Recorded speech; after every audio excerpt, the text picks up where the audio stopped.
భువన చైతన్య ప్రసారం. నమస్కారం, మన ధర్మం కార్యక్రమానికి స్వాగతం. ఇవాళ మన ధర్మం కార్యక్రమంలో మన ధర్మ సందేహాన్ని నివృత్తి చేసేందుకు మనతో పాటు ఉన్నారు ప్రముఖ ఆధ్యాత్మికవేత్త, ధర్మశాస్త్ర నిపుణులు, మనందరికీ సుపరిచితులైనటువంటి బ్రహ్మశ్రీ ఆచార్య కాకునూరి సూర్యనారాయణమూర్తి గారు. గురుగారు నమస్కారం. నమస్కారం అమ్మాయి. గురుగారు, ఈరోజు శని త్రయోదశి. ఈ శని త్రయోదశి రోజున శనిగ్రహ దోష నివారణకి శివారాధన చేయాలంటారు. శని దోషానికి శివుడికి ఉన్నటువంటి సంబంధం ఏమిటి? శివానుగ్రహం కారణంగానే నవగ్రహ మంటపంలో శనైశ్వరుడికి స్థానం దక్కింది.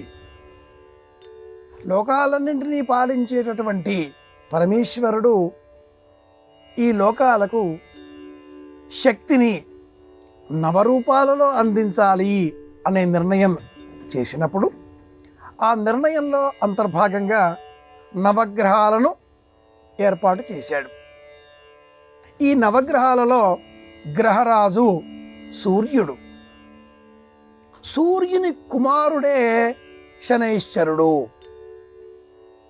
అష్టదిక్పాలకులంతా కూడా మేము ఈ లోకాలను రక్షించేటటువంటి 8 దిక్కులలో ఉన్నవారము,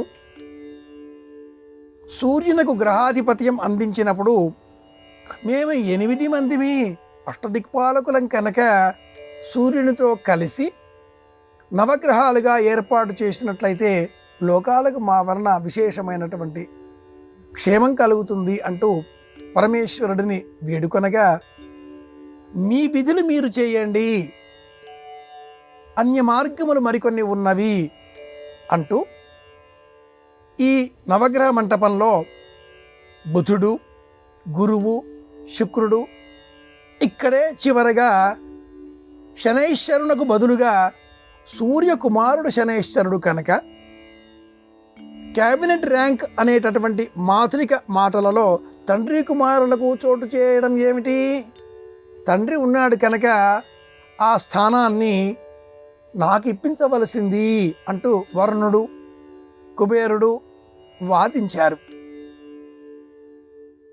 ఈ క్రమంలో శనికి తప్పనిసరిగా ఈ ఆధిపత్యం ఇవ్వబోతున్నటువంటి విషయం తెలుసుకున్న యముడు, నేను కూడా సూర్యకుమారుడినే కనుక నాకు సమానమైన అధికారం ఉంటుంది, నాకు ఇవ్వవలసిందే అంటూ వాదించగా, ఉత్తర భారతంలో ప్రాచుర్యంలో ఉన్న శనైశ్వరునికి సంబంధించిన ఉపపురాణం నీలపురాణం, అందులో ఈ వృత్తాంతం ఉంది.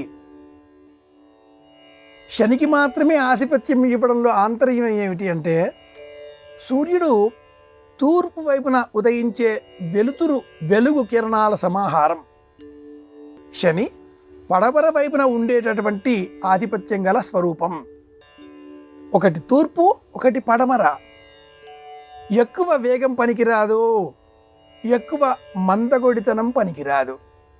శనికి మందుడు అన్న పేరు ఉంది.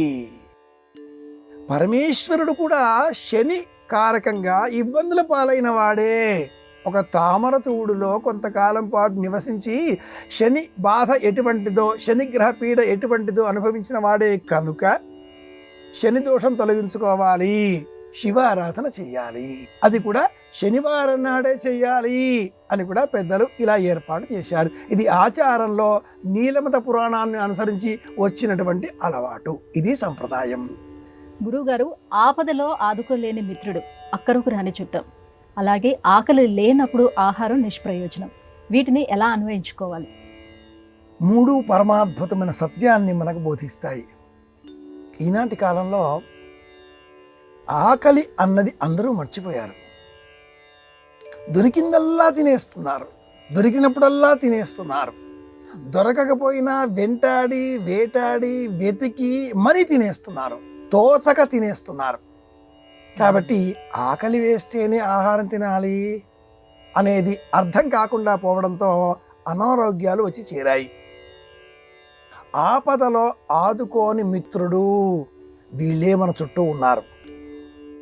నిజమైన మిత్రత్వం, మిత్రధర్మం ఉన్నదే కానీ నిజమైన మిత్రులు లేరు లేరు లేరు. ముఖం పద్మదళాకారం వచశ్చందన శీతనం హృత్కర్తర్శమాసీతి అతి వినయం ధూర్త లక్షణం. కనుక ఆపదలో ఆదుకోని మిత్రులే ఉన్నారు. వీళ్ళు మిత్రులుగా కనిపించేవారు కానీ మిత్రులు కారు. అలాగే మరి ఒక ధర్మం అక్కరకు రాని చుట్టం. ఇలాంటి నీతులన్నీ తెలియాలి అంటే సుమతి శతకం చదవాలి. అక్కరకు రాని చుట్టము, మొక్కిన వరమియ్యని వేల్పు, తానెక్కిన బారెడు గుర్రము, గ్రక్కున విడివంగ వలయు. ఇది సుమతి శతకకారుడు అందించేటటువంటి నీతి. ఎంతగా నమస్కారం చేసినా వరాలు ఇవ్వని దైవం ఎందుకు కొలవడం? ఇక్కడ దైవం అంటే అధికారి. నీకు నచ్చనప్పుడు ఉద్యోగం వదిలేసి సేద్యాన్ని, వ్యవహారాన్ని, వ్యాపారాన్ని, ఉద్యోగాన్ని ఆరంభించవచ్చు. అలాగే అధిరోహించిన ఆ వాహనం ఉపయోగం లేనప్పుడు, గుర్రాలు లేని కాలం ఇది, వాహనాలైతే ఉంటాయి కదా, ఆ వాహనం మాటి మాటికి ఇబ్బంది పెడుతోంది, మార్చేసుకోవాలి. అంతేగాని జీవితాన్ని అలాగే కొనసాగిస్తూ ఇబ్బందుల పాలు కాకూడదు. అక్కరకు రాని చుట్టము. ఇంట్లో కష్టం వచ్చింది, ఎవరో చనిపోయారు, ఆశౌచం ఏర్పడింది, వంట చేసుకోలేని పరిస్థితి. ఇలాంటి పరిస్థితులలో చుట్టాలు, బంధువులు రావాలి, ఆపదలో ఆదుకోవాలి. అలా కాకుండా ఊరికే వచ్చి అయ్యో అని 4 ఓదార్పు మాటలు మాట్లాడి మనకి ఏదైనా ఇవ్వడం మానేసి మన నుంచి ఏదైనా టీ కాఫీలు వస్తాయా అంటూ ఆశించేటటువంటి బంధువులు, చుట్టాలు, వారిని ఎంత దూరంగా ఉంటే అంత మంచిది. అక్కరకు రాని చుట్టాలు పెరిగిపోయారు. అలాగే ఆపదలో ఆదుకోని మిత్రుల సంఖ్య పెరిగింది. మూడవది, ఈనాటి కాలంలో తెలియక మనమంతా పాటించేది ఆకలి కాకపోయినా కూడా ఆహారాన్ని తీసుకోవడం. ఈ 3 ప్రమాదకరమైన విషయాలు. మూడింటిని మనం మార్చుకోవాలి. ఇది విషయం. అక్కరకు రాని చుట్టాలు ఎందుకు? అలాగే ఆకలి కాని సమయంలో ఆహారం తీసుకోవడం ఎందుకు? ఆపదలో ఉన్నప్పుడు సహాయం చేయని మిత్రుడు ఉంటే ఏం లాభం? A friend in need is a friend indeed అని కదా ఆంగ్లంలో ఒక సామెత. కనుక సవ్యమైన మాటనే మనం వినియోగించాలి. జ్ఞాపకం పెట్టుకోవాలి. గురుగారు, ధృతరాష్ట్రుడికి వరాలిచ్చే శక్తి, గాంధారికి శపించే శక్తి ఎలా వచ్చాయి? రెండూ కూడా భీష్ముడి కారణంగానే వచ్చాయి అని మనం మహాభారతం చదివితే ఇది వాస్తవం అనే ఊహ కలుగుతుంది. ధృతరాష్ట్రుడికి ఈ రాజ్యాధికారం స్వతంత్రంగా తనకు తానుగా సంక్రమించినది కాదు. అంధుడు కనుక రాజ్యాధికారం లేనివాడవుతున్నాడు. కానీ సోదరుడైన పాండురాజు రోగం కారణంగా, వ్యాధి కారణంగా రుజాగ్రస్తమైన నేపథ్యంలో అడవులలో నివాసం చేసేటటువంటి పరిస్థితి ఏర్పడినందువల్ల రాజ్యభారం భీష్ముడు స్వీకరించాలి. కానీ నియమబద్ధుడు కనుక, కర్తవ్య దీక్షా పరుడు కనుక, దేవవ్రతుడు భీషణమైన ప్రతిజ్ఞ చేసి భీష్ముడు అన్న పేరు పొందినవాడు కనుక ఈ రాజ్యాధికారాన్ని ధృతరాష్ట్రుడికి అందించాడు. ధరింపబడిన అధికారం కలవాడు అయ్యాడు ధృతరాష్ట్రుడు. రాజ్యాధికారం చేతికి రావడంతో ద్రౌపదికి వరాలు ఇచ్చేటటువంటి శక్తి సంక్రమించింది. ధర్మరాజు ద్రౌపదిని పణంగా ఓడిపోయాడు జూదంలో. ధర్మ విజేతన, అధర్మ విజేతన అనేటటువంటి సందర్భం ఏర్పడినప్పుడు కలలో పొందిన ధనాన్ని పణంగా పెట్టాడు ధర్మరాజు అంటూ విదురుడు వివరించాడు. ఇది అధర్మం ఇక్కడ జరిగింది అని గ్రహించిన ధృతరాష్ట్రుడు ద్రౌపదిని, విలపించకు, నీ కంటి నీరు ఈ వంశాన్ని అంతం చేయగలుగుతుంది కనుక ఏం వరం కావాలో కోరుకో అంటూ వరాలు అనుగ్రహించాడు. అలాగే భీష్ముడు తమ తండ్రిని యుద్ధంలో ఓడించే పరిస్థితి ఎదురైంది. తన సోదరులు 6, శకునితో సహా మిగతా 5, ఈ 6 అంతం చేసే ప్రమాదం, ముప్పు రాబోతున్నది. భీష్ముడు తనను ధృతరాష్ట్రునికి ఇల్లాలిగా అర్థించే నిమిత్తమై తమ రాజ్యంపైకి దండయాత్రకు వస్తున్నాడు అని తెలిసినటువంటి గాంధారి కన్నులు ఉండి కూడా కాబోయే తన భర్తకు కన్నులు లేవు అని తెలిసిపోయింది కనుక వస్త్రం కట్టుకున్నది.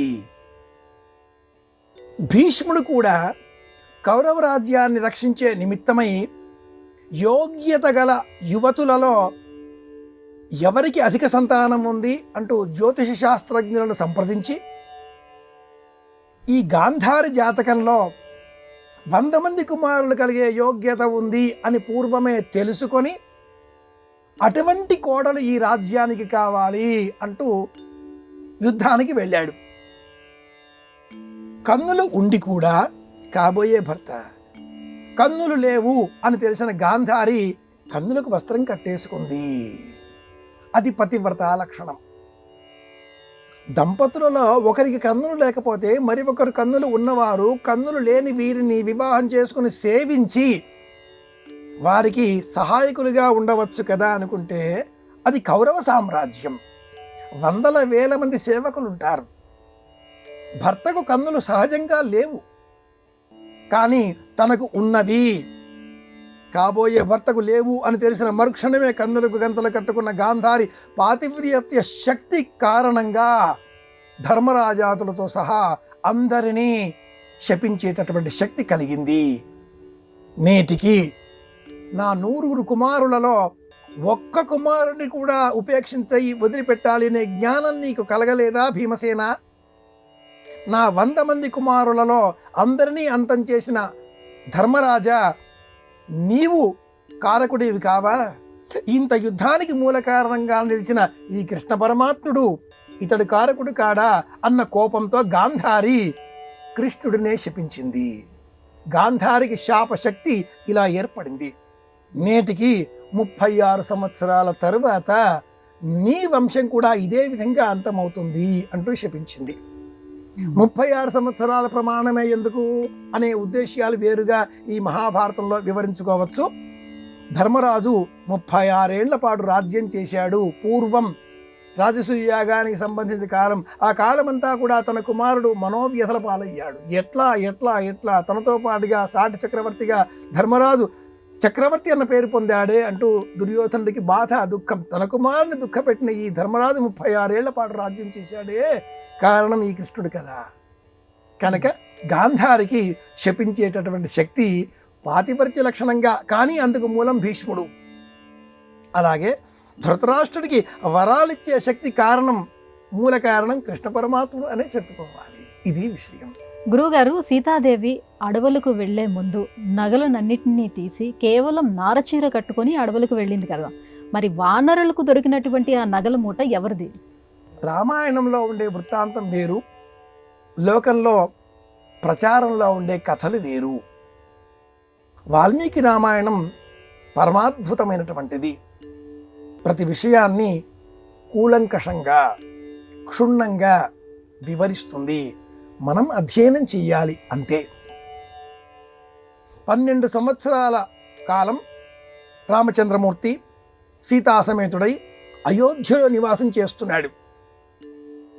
రాముడు అయోధ్యలో ఉన్నంతకాలం భరతుడు అయోధ్యకు రాడు. యుధామన్యువు వెంట మేనమామల ఇంటికి వెళ్ళిపోయిన ఆ భరతుడు సోదర సమేతుడై శత్రుఘ్నుడితో, ఇల్లాలితో, శృతకీర్తితో, మాండవులతో ఈ 4 కలిసి అక్కడే ఉన్నారు. 12 ఏళ్ల కాలం. రాముడికి పట్టాభిషేకం అయితే కానీ రాడు అన్న విషయం తెలిసినటువంటి దశరథుడు రేపే రామ పట్టాభిషేకం.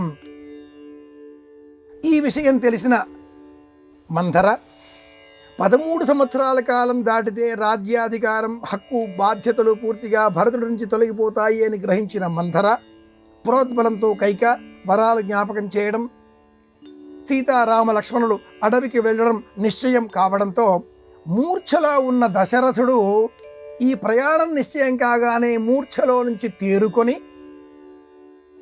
వనవాస దృశ్యం చూచి నారచీరలు కట్టుకొని సీతాదేవి ప్రయాణమే వెళుతూ ఉండగా, ఈ ఇంటి కోడలు అట్లా వెళ్ళకూడదు, సర్వాభరణ భూషితురాలుగా వెళ్ళాలి, వనవాస నియమం రామునకే గాని సీతకు కాదు కదా. ఆభరణాలు తెప్పించండి, ఈ ఇంటి కోడలు అలా వెళ్ళకూడదు అంటూ ఆజ్ఞాపించగా చెలికెత్తెలు ఆభరణాలు తీసుకువచ్చారు. తెచ్చిన ఆ ఆభరణాలను సీతాదేవికి రామచంద్రమూర్తి స్వయంగా అలంకరిస్తాడు. చాలా బాధాకరమైన దృశ్యం ఇది. ఆ ఆభరణాలతో సీత అలాగే ప్రయాణమై వెళుతుంది.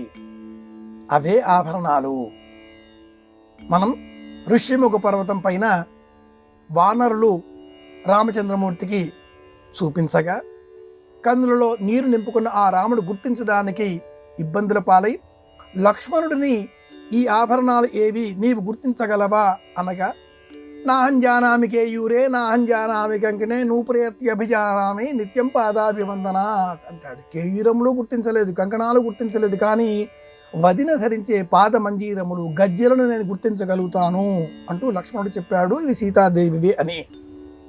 అలాగే అతిథి మర్యాదలలో అంతర్భాగంగా సీతాదేవికి అనసూయాదేవి తమ ఆశ్రమానికి వచ్చిన సందర్భంలో కూడా కొన్ని నగలను అనుగ్రహిస్తుంది. కాబట్టి సీతాదేవి సర్వాలంకార భూషితురాలు. గంధపు రంగులో ఉండే పట్టు చీర కట్టుకొని పొడవు బెట్టు పెట్టుకొని సకల ఆభరణములతో చిరునవ్వులు చెందిస్తూ రావణుడిని చూచి ఆర్యపుత్ర రండి అంటూ కుశల ప్రశ్నలతో మాట్లాడి తానెవరో, తన భర్త ఎవరో, తన మామగారెవరో, తన వయస్సుతో సహా అవసరానికి మించి మాట్లాడుతుంది. సీతాపహరణం జరుగుతుంది. ఇది సందర్భం. గురువుగారు, వివాహాది శుభ కార్యక్రమాలలో మంగళ వాయిద్యాలు వాయిస్తూ ఉంటారు కదా, ఇంట్లో అంతరార్థం ఏంటి? దేవతంతుపులు, తూర్యఘోష, ఈ విషయాలు కూడా మనం పురాణాలలో, శ్రీరామాయణంలో, మహాభారతం అనేక శుభ సందర్భాలలో వింటూ ఉంటాం. దేవతలు పుష్పవృష్టి కురిపించారు, దేవతలు దేవదుందుబులు మోగించారు, ఇటువంటివన్నీ కూడా వింటూ ఉంటాం. శుభ కార్యక్రమాలలో అశుభకరమైనటువంటి ధ్వని వినపడకూడదు. నా శ్రీలం కీర్తయే దేత ఏవ దేవతా ప్రీణాతి అని వేద ప్రమాణం ఒకటి.